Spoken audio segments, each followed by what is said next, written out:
Salutes up, family. The classical mess. By 1964, my father had established his second martial arts school in Oakland, California. He was married to my mom, and they were expecting their first child, my brother, Brandon. My father's schools in Seattle and now Oakland, called the John Fan Kung Fu Institutes, were teaching a slightly modified form of Wing Chun, the martial art he had learnt in Hong Kong as a teenager. I say, slightly modified. Slightly modified. Because my father had started to contemplate and experiment with shifts in technique.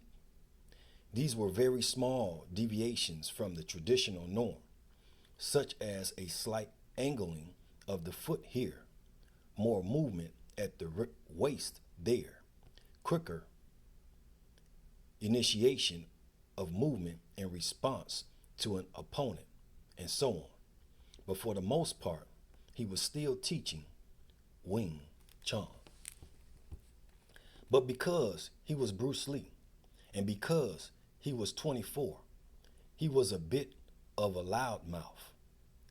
He was also bucking tradition in ways that annoyed the Chinese Kung Fu old guard in San Francisco's Chinatown community. My father would give demonstrations at the Sun Sing Theater in Chinatown, and he would talk loudly and brashly about how many of the Chinese martial arts were bogged down by unnecessary, wasted motions, using the term classical mess. Classical mess.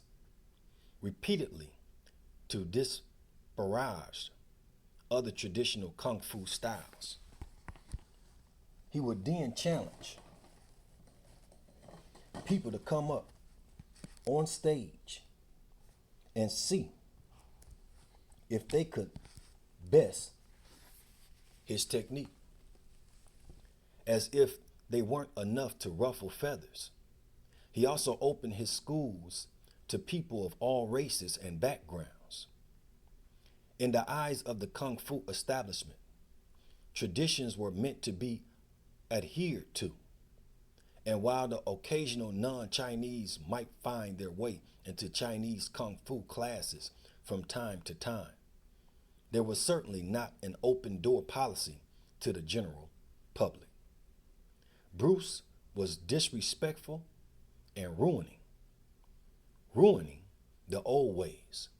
And for the traditionalists in Chinatown, this would not stand. And with that being stated, family, keep your heads up, stay focused, and read. Peace.